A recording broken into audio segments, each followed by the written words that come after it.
Hello guys, কেমন আছেন সবাই? আশা করি সবাই খুব ভালো আছেন। র্যান্ডম ভিডিও চ্যানেলের মুভির এক্সটেনশন সিরিজে আজকের পর্বে আমরা অসাধারণ একটা সিনেমা সম্পর্কে জানতে চলেছি, যে সিনেমাটির নাম হচ্ছে ডাউনফল, মানে পতন হওয়া। আর এই সিনেমায় আমরা জার্মানির স্বৈরশাসক হিটলারের পতন দেখতে চলেছি। মানে হিটলার যুদ্ধ শেষে যখন আত্মহত্যা করেছিল তার আগের মুহূর্তগুলো আমরা দেখতে চলেছি। মানে একজন মানুষ যত ক্ষমতাশালী হোক না কেন, তার পতনের সময়টা কতখানি ভয়ঙ্কর সেটা আমরা জানতে চলেছি। আর পার্সোনালি সিনেমাটি আমার অনেক ভালো লেগেছে, আর আমার কাছে মনে হয়েছে আপনাদের এই সিনেমাটি ভালো লাগবে। তো যাই হোক, সিনেমার শুরুতে আমরা একজন বয়স্ক মহিলাকে দেখি যার নাম হচ্ছে টাউডার। আর এই বুড়ি মহিলা হিটলারের সম্পর্কে সবকিছু জানে। সে কি খেত, কি পড়তো, কিভাবে থাকতো। আর এর কারণটা হচ্ছে টাউডার এক সময় হিটলারের সেক্রেটারি ছিল। তো টাউডার তার কাহিনী বলতে শুরু করে যে হিটলার খুবই খারাপ একটা লোক ছিল এবং তার ভেতর থেকে মানবতা শেষ হয়ে গিয়েছিল। আর এরপর দৃশ্য পরিবর্তিত হয়ে অতীতে চলে যায়, যখন আমরা দেখি 1942 সাল, দ্বিতীয় বিশ্বযুদ্ধের শেষের দিকে। আর সেখানে আমরা কিছু মেয়েকে দেখি যাদেরকে হিটলার ডেকেছে এবং সে তার ব্যাংকারে, মানে মাটির নিচে যে সিক্রেট আস্তানা থাকে যাতে বোমটোম থেকে বাঁচতে পারে, সেই জায়গাতে ইন্টারভিউ নিচ্ছে। আর সেখানেই টাউডার প্রথমবার হিটলারকে দেখে। তো হিটলার সেই মেয়েদের মধ্যে থেকে তার একজন সেক্রেটারি বানাতে যায়, আর তাদের মধ্যে টাউডারও ছিল এবং টাউডারকে তার পছন্দ হয় আর হিটলার তাকে চাকরি দিয়ে দেয়। আর এরপর 1944 সাল দেখানো হয়, যেখানে আমরা দেখি জার্মানির বার্লিন দুনিয়ার সবচেয়ে সুন্দর শহর ছিল এক সময়, কিন্তু আজকের সময় সেটা পরিত্যক্ত হয়ে গিয়েছে এবং যুদ্ধের গোলাবারুদে পুরো শহর চেঞ্জ হয়ে গিয়েছে। আর এটা দেখে হিটলার অনেক চিন্তিত হয়ে পড়ে, আর সে তার অফিসারদের জিজ্ঞেস করে এসব কি হচ্ছে। অফিসাররা বলে রাশিয়ান এবং আমেরিকান আর্মিরা বার্লিনে যে কোনো সময় ঢুকতে পারে। আসলে রাশিয়ান আর আমেরিকান সৈন্যরা জার্মানিকে ইউরোপের বিভিন্ন দেশ থেকে হারিয়ে দিয়েছে, আর এখন তারা হিটলারকে মারার জন্য জার্মানি আসছে। তো হিটলারের সকল সৈনিকরা খারাপভাবে হেরে যাচ্ছে। এটা শুনে হিটলার সকল অফিসারদের অর্ডার দেয় বার্লিনের সরকারি অফিসে যত সরকারি অফিসিয়াল পেপার রয়েছে সব জ্বালিয়ে দাও। তো তার অর্ডার মেনে সকল পেপার পুড়িয়ে ফেলা হয়। আর এর সাথে আমরা এটাও জানতে পারি আজকে হিটলারের জন্মদিন। তো এই খুশির সুযোগে হিটলার তার বিশেষ কাছের কিছু লোকদের সাথে জন্মদিন সেলিব্রেট করে। আর সেই সময় একজন অফিসার হিটলারকে বোঝায় আপনি এই শহর ছেড়ে চলে যান, তা না হলে রাশিয়ান আর্মিরা আপনাকে মেরে ফেলবে। আর তারপর হিটলারকে বলে আপনি কোনোভাবে রাজনীতি ইউজ করুন, রাজনৈতিক আশ্রয় কোনো দেশে চলে যান। কিন্তু অফিসারদের মনে ছিল হিটলার এখান থেকে চলে যাওয়ার পর তারাও যুদ্ধ থেকে পালিয়ে যাবে আর তাদের জীবন বেঁচে যাবে। কিন্তু হিটলার বলে আমি বার্লিন ছেড়ে কোথাও যাব না। আর এর সাথে এটাও বলে যেদিন আমি মারা যাব সেদিন তুমি তোমার ইচ্ছা মতো পলিটিক্স বা রাজনীতি করো। আর তারপর সেখান থেকে চলে যায়। আর তখন আপনারা কি একটা বিষয় লক্ষ্য করেছেন? আমরা দেখি হিটলারের একটা হাত অনেক কাঁপছে। আসলে তার বাম হাতে অসুখ ছিল, যার কারণে তার হাত কখনোই জনগণের সামনে বের করতো না, শুধুমাত্র তার কাছে মানুষের সামনে সে সেটা বের করতো। আর এরপর এখান থেকে দৃশ্যের পরিবর্তন হয়, আর হিটলার বার্লিন শহরে একটা মডেল দেখে। আর তার একটা স্বপ্ন ছিল যে সে তার শহরকে সব থেকে সুন্দর শহর বানাবে। তো সে তার অফিসারকে বলে একবার আমরা এই যুদ্ধ জিতে গেলে তারপর আমাদের এই শহর ঠিক করতে খুব বেশি সময় লাগবে না। আসলে হিটলার এখনো মনে করে সে এই যুদ্ধ জিততে পারবে, কিন্তু সত্যটা আমরা জানি তার সকল সৈন্যরা হেরে যাচ্ছে, কিন্তু এখনো হিটলারের আত্মা ঘামছে না। আর তখন টাউডার বলে, মানে যে তার সেক্রেটারি হয়েছে, সে বলে আপনি এখান থেকে চলে যান, কারণ এই যুদ্ধে আমরা জয়ী হতে পারবো না। আর অন্যান্য অফিসাররাও একই কথা বলে, কিন্তু হিটলার পরিষ্কার ভাবে না করে দেয়। সে বলে আমি শহর ছেড়ে কোথাও যাব না, আর আমার যদি সব শেষ লেখা হয়েই থাকে আমি সবকিছু আমার নিজের চোখের সামনে দেখতে চাই। আর অন্যদিকে আমরা দেখি বার্লিন শহরের লোক অনেক দ্রুত শহর ছেড়ে পালাচ্ছে, কিন্তু এখনো কিছু লোক আছে যারা হিটলারকে নিজের খোদা মনে করে, মানে হিটলারের আসল ফলোয়ার বা ভক্ত। আর এদের মধ্যে ইয়াং পোলাপানি বেশি, মানে 15 থেকে 20 বছর ছেলেরাই বেশি। তো তারা ভাবে যা মনে হয় তাই হোক, তারা রাশিয়ান আর্মিদের সাথে যুদ্ধ করবে এবং দেশকে বাঁচাবে। তো ওদের মধ্যে থেকে একটা বাচ্চার বাবা আসে এবং সে তাকে সাথে করে দেশ থেকে পালাতে চায়, কিন্তু বাচ্চা রাজি হয় না। সে বলে আমি এই যুদ্ধ ছেড়ে যাব না। আর তখন বাচ্চার বাবা বলে রাশিয়ান আর আমেরিকান সৈন্যরা বড় বড় ট্যাঙ্ক নিয়ে যে কোনো সময় এখানে আসতে পারে, আর তোমরা তাদের মোকাবেলা করতে পারবে না, তোমরা মরে যাবে। আর তখন তাদের মধ্যে থেকে একটা ছেলে বলে তোমার ছেলে কিছুক্ষণ আগে রাশিয়ান 2টা ট্যাঙ্ক উড়িয়ে দিয়েছে, আর এর জন্য হিটলার তাকে নিজে মেডেল দেওয়ার জন্য আসছে। কিন্তু সেই বাচ্চার এই কথা বিশ্বাস হয় না যে হিটলার এত বিপদের মধ্যে বাংকার থেকে বাইরে এসে তাকে মেডেল দিবে। আর তখন আমরা দেখি এই ছেলেটির বাবা তাকে অনেক বোঝায়, কিন্তু সে তার বাবাকে ভীতু বলে সেখান থেকে চলে যায়। আর এরপর আমরা দেখি হিটলার তার সব অফিসার এবং বিশেষ লোকদের মিটিং এ ডাকে এবং সে তাদের বলে আমি কিছুই বুঝতে পারছি না, তোমরা আমাকে বলো এই যুদ্ধ আমি কিভাবে জিতবো। আর তখন তাদের মধ্য থেকে একটা অফিসার বলে স্যার আমরা সব দিক দিয়ে হেরে গিয়েছি। এটা শুনে হিটলার বলে আমাদের যে নৌবাহিনী রয়েছে ওরা অনেক শক্তিশালী এবং পৃথিবীর বেস্ট, ওদেরকে পাঠাও। তখন অফিসার বলে আমাদের নৌবাহিনীর সকল লোক মরে গিয়েছে এবং আমাদের নৌবাহিনী ধ্বংস হয়ে গিয়েছে। আর তখন হিটলার বলে তাহলে আমাদের 10 ব্যাটালিয়নকে পাঠাও, মানে ওরা আর কি স্পেশাল ফোর্স। তখন অফিসার বলে আমরা যদি ওদেরকে পাঠাই তাহলে রাশিয়ানরা অন্য দিক দিয়ে আমাদের আক্রমণ করবে। এটা শুনে হিটলার অনেক রেগে যায় এবং বলে আমাকে শিখিও না কিভাবে যুদ্ধ করতে হবে বা কি করতে হবে। আর এখানে আমরা দেখি হিটলার জার্মানিকে হারতে দেখে তার মানসিক ভারসাম্য হারিয়ে ফেলেছে। আর এখানে আরেকটা অফিসার আসে, আর সে বলে আমাদের এই শহরে 30 লক্ষ লোকজন আছে, যাদের মধ্যে কিছু বাচ্চা এবং মহিলা আছে, তাদের কি হবে। তখন হিটলার উঁচু সরে বলে যুদ্ধে শুধুমাত্র সৈনিক থাকে, আমাদের শুধুমাত্র সৈনিকদের চিন্তা করতে হবে। তার মানে হিটলারের সাধারণ জনগণের জন্য কোনো চিন্তা নেই। তো এই কথা শুনে সকল অফিসার্স বাইরে এসে বলে হিটলার পাগল হয়ে গিয়েছে, আমরা কোনোভাবে এই যুদ্ধে জয়ী হতে পারবো না। কিন্তু হিটলার তো এটা মানবে না, সে চিন্তা করে রেখেছে সে জার্মানির রাজধানী বার্লিনকে রাশিয়ার হাতে কখনোই যেতে দেবে না। এরপর দৃশ্যের পরিবর্তন হয়, আর আমরা দেখি হিটলার তার ব্যাংকার থেকে বের হয়ে সেই বাচ্চাদের স্যালুট দিয়ে সম্মান জানাচ্ছে যে তারা রাশিয়ান ট্যাঙ্ক উড়িয়ে দিয়েছে এই বাচ্চারা। আর তাদের মধ্যে আমরা সেই বাচ্চাটিকেও দেখতে পাই যার বাবা তাকে নিতে এসেছিল। তো হিটলার তাকে মেডেল দেয় আর বলে আমি তোমাকে নিয়ে অনেক গর্বিত, আর আমাদের অন্য লোকেরাও যদি তোমার মতো হতো তাহলে আমরা কখনোই হারতাম না। এটা শুনে বাচ্চাটাই খুবই খুশি এবং গর্বিত হয়। আর এর কিছুক্ষণ পর হিটলার একজন সৈনিককে ডাকে এবং তাকে বলে জার্মানির সকল প্রয়োজনীয় জিনিস বন্ধ করে দাও, মানে বিদ্যুৎ, পানি, খাবার দাবার সব বন্ধ করে দিতে বলে, যাতে করে রাশিয়ানরা যদি এখানে আসে তারা যেন সার্ভাইভ করতে না পারে, মানে ঝামেলা হয়। এটা শুনে অফিসার বলে আমাদের জনগণ এমনিতেই ক্ষুধার্ত, এমনিতেই পিপাসার্থ, এটা যদি আমরা করি সাধারণ জনগণ মারা যাবে। কিন্তু হিটলার বলে যারা যুদ্ধে অংশগ্রহণ করেনি তাদের জন্য আমার কোনো চিন্তা নেই। আর এরপর আমরা দেখি ব্যাংকারের সকল অফিসার্স এবং লেডিসরা পার্টি করছে, কারণ আজকে হিটলারের জন্মদিন। কিন্তু তখনই সেখানে একটা বোম ব্লাস্ট হয়, যার কারণে অনেক লোক আহত হয়, আর তাদের মধ্যে টাউডারও ছিল, কিন্তু তার বেশি চোট লাগেনি। আসলে এই ধামাকা আর কেউ নয়, রাশিয়ানরা করেছে, যারা এখন বার্লিনে ঢুকে পড়েছে, আর তারা অর্ধেক সৈনিকদের মেরেও ফেলেছে। তো এটা দেখে হিটলার আরো একটা মিটিং ডাকে, যেখানে সে বলে আমি অর্ডার করছি স্ট্যানলি যেন তার সৈনিকদের নিয়ে রাশিয়ান সৈনিকদের মেরে ফেলে। আসলে স্ট্যানলি হিটলারের অনেক কাছের একটা অফিসার ছিল এবং কোথায় কি হচ্ছে সে খবরগুলো সে তাকে দিত। তো সেখানে দাঁড়ানো অন্য একজন অফিসার বলে স্যার, স্ট্যানলি আপনার অর্ডার মানতে রাজি নয়। সে বলেছে সে তার সৈনিকদের জীবন বিপদে ফেলবে না। আর নিজের সবচেয়ে আস্থাভাজন অফিসারের কথা শুনে হিটলার খুবই রেগে যায় এবং বলে আজ পর্যন্ত আমি একাডেমিতে যাইনি, আজ পর্যন্ত কিছুই শিখিনি, তারপরেও আমার মনোবল কখনো ভেঙে পড়ে না। আমি এ দিয়ে ইউরোপ কবজা করেছি, আর তোমরা একটা যুদ্ধ জিততে পারবে না, তোমরা আমাকে ধোকা দিচ্ছ। তোমরা কি মনে করো আমি বার্লিন ছেড়ে চলে যাব?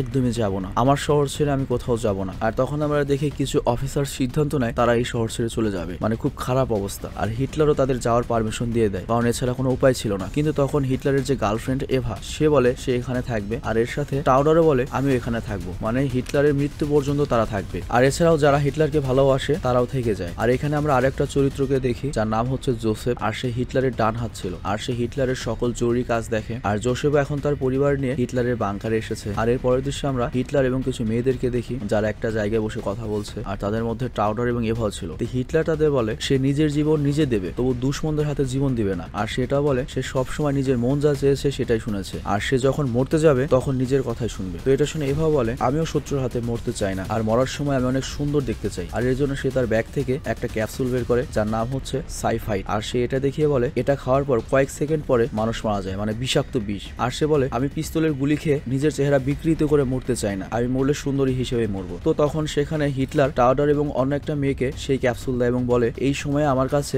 এর থেকে ভালো আর কোনো উপহার নেই। আর এরপর আমাদের এভাকে দেখানো হয় যে তার বড় বোনকে একটা চিঠি লিখে, এবং সেখানে সে লিখে আমাদের জীবন যে কোনো সময় শেষ হয়ে যেতে পারে, আমি তোমাকে এই চিঠির সাথে একটা নেকলেস পাঠাচ্ছি যেটা আমার জন্মদিনে হিটলার গিফট করেছিল, তুমি সেটা বিক্রি করে তোমার জীবন কাটিও। আর এর সাথে আমরা দেখি হিটলারের দুজন অফিসার সব পেপারগুলো যেগুলোর মধ্যে হিটলারের অনেক গোপন নথি এবং তথ্য ছিল সেগুলো পুড়িয়ে দিচ্ছে। আর এটা করার কারণ হচ্ছে যাতে শত্রুরা হিটলার সম্পর্কে কোনো তথ্য খুঁজে না পায়। আর জার্মানির এখন সব লোকেরা বিশ্বাস করে যে জার্মানি হেরে গিয়েছে, এখন তাদের আর কেউ বাঁচাতে পারবে না। আর ওই মুহূর্তে হিটলারের কাছে একটা চিঠি আসে, আর এই চিঠিটা পাঠিয়েছে তার একজন ঘনিষ্ঠ অফিসার যার নাম হচ্ছে হারমোন। আর সে হিটলারকে বলে তুমি মরার কয়েক ঘন্টার পরে এই শহর আমি কবজা করব, কারণ এই শহর চালানোর যোগ্যতা তোমার নেই। হিটলার এই কথায় অনেক রেগে যায়, আর তখন একটা অফিসারকে বলে ওকে জানে মেরে ফেলো, মানে অর্ডার দিয়ে দেয়। তো রাতে হিটলার আর তার কিছু সাথে একসাথে বসে ডিনার করছে, আর তখন হিটলার আবল তাবল কথা বলতে থাকে, মানে আমরা বুঝতে পারি হিটলার এই হারটা হজম করতে পারছে না এবং তার মানসিক বিকৃতি ঘটছে, মানে মাথা নষ্ট হয়ে যাচ্ছে। আর সে একটা অফিসারকে বলে আমাদের এয়ারফোর্সকে বলো রাশিয়ানকে চারদিক থেকে ঘিরে ফেলতে এবং ওদের ধ্বংস করতে। অ্যাকচুয়ালি জার্মানির সবচেয়ে বেস্ট এয়ারফোর্স ছিল, কিন্তু তখন ওই অফিসার বলে স্যার আমাদের এয়ারফোর্স সেই কবেই ধ্বংস হয়ে গিয়েছে। কিন্তু হিটলার বিশ্বাসই করে না যে তার এয়ারফোর্স নেই, তার নৌবাহিনী নেই, আর সে তার এই বেস্ট সেনাবাহিনী দিয়েই কিন্তু পুরো দুনিয়া কবজা করতে চেয়েছিল। আর এর সাথে অফিসার তাকে আরো একটা কথা বলে যে এখন 2-3 দিনের মধ্যে রাশিয়ান এবং আমেরিকান সৈন্যরা যে কোনো সময় তাদের মেরে ফেলবে এবং যে কোনো সময় বার্লিনে ঢুকে পড়বে। তো এটা শুনে হিটলার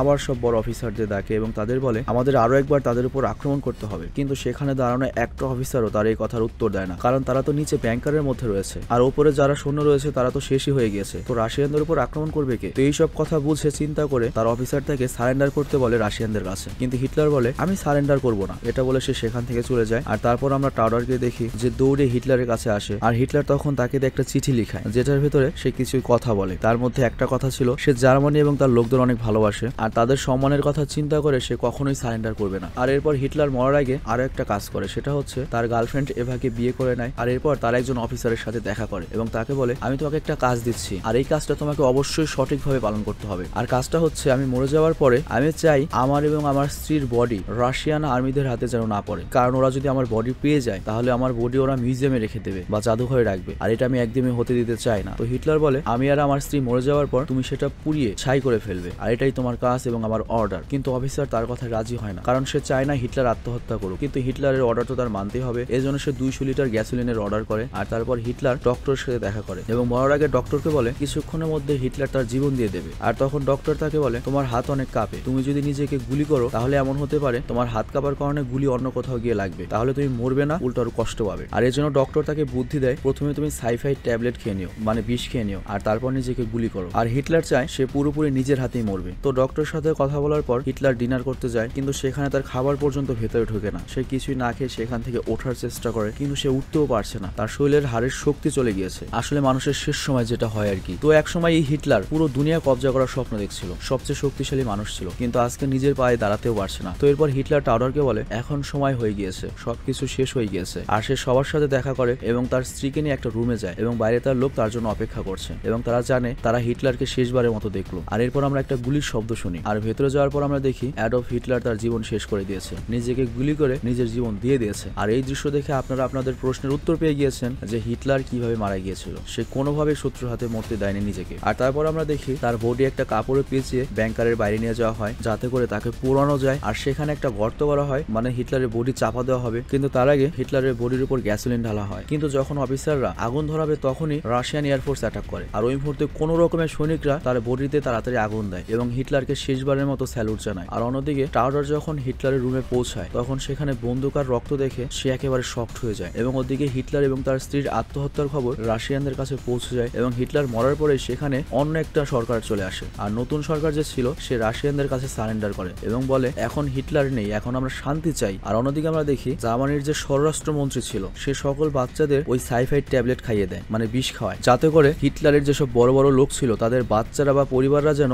রাশিয়ানদের হাতে না পড়ে। আর কিছুক্ষণ পর ওই হোম মিনিস্টার নিজেদের জীবনও দিয়ে দেয়। তো বুঝতেই পারছেন যে কেমন ভয়ঙ্কর ঘটনা ঘটেছিল। আর ওদিকে জোসেফ এখনো শক্ত ছিল, সে তার লোকদের বলে হিটলার কখনোই চায়নি আমরা সারেন্ডার করি, আমাদের লড়াই করেই মরা উচিত। কিন্তু সব অফিসার তাকে বোঝায় লড়াই এখন আর করে কোনো লাভ নেই, আমাদের সৈন্য পুরোপুরি শেষ হয়ে গিয়েছে। আর কিছুক্ষণ পর জোসেফ তাদের কথা বুঝতে পারে এবং সে তার স্ত্রীকে বলে যা বাচ্চাদের কাছে। আর এখানে আমরা দেখি তার স্ত্রী তার ঘুমন্ত বাচ্চাকে বিষের ট্যাবলেট খাইয়ে দেয় আর সেখানে সে মারা যায়। আর তারপর জোসেফ আর তার স্ত্রী ব্যাংকারের বাইরে আসে এবং একে অন্যকে গুলি করে নিজেদের জীবন দিয়ে দেয়। তাদেরকেও হিটলার এবং এভার মতো পুড়িয়ে ফেলা হয় যাতে তাদের বডি না পাওয়া যায় বা জাদুঘরে না যায়। তো এরপর ব্যাংকারে থাকা অর্ধেক যে সেনাবাহিনী ছিল বা অফিসার ছিল তারা চলে যেতে থাকে, কিন্তু কিছু লোক ছিল যারা হিটলারের অনেক কাছের ছিল, কোনোভাবেই সারেন্ডার করতে চায় না। আর এই কারণে তারা নিজেরা নিজেদেরকে গুলি করে সুইসাইড করে নেয়। আর এরপরে আমরা বাইরের দৃশ্য দেখি যেখানে চারিদিকে আগুন এবং গোলাগুলি হচ্ছিল। আর এখানে আমরা জানতে পারি জার্মানি পুরোপুরি সারেন্ডার করে ফেলেছে। আর জার্মানি বর্তমানে রাশিয়ান বা সোভিয়েত ইউনিয়নের আন্ডারে। কিন্তু ওই মুহূর্তে টাউডার অনেক চালাকির সাথে আস্তে আস্তে ভেস বদলে জার্মানির বাইরে চলে আসে এবং তাকে কেউ চিনতে পারে না। আর সে সেখান থেকে পালিয়ে যায় বেঁচে ফিরে। আর শেষে আমরা দেখি সে একটা ছোট বাচ্চাকে সাথে নিয়ে সাইকেল নিয়ে জার্মানি থেকে ইউরোপের অন্য দেশে পাড়ি জমাচ্ছে। আর তার চেহারায় একটা হাসি রয়েছে। আর যুদ্ধ শেষ হয়ে গিয়েছে আর তার জীবন নতুন ভাবে শুরু করতে হবে। তো সিনেমার শেষে হিটলার এবং দ্বিতীয় বিশ্বযুদ্ধ সম্পর্কে আমাদের কিছু কথা বলা হয়, যেখানে আমরা দেখি হিটলার যে দ্বিতীয় বিশ্বযুদ্ধ শুরু করেছিল পুরো পৃথিবী দখলের জন্য, তখন 5 কোটি মানুষকে সে মেরে ফেলেছে, যাদের মধ্যে 60 লক্ষ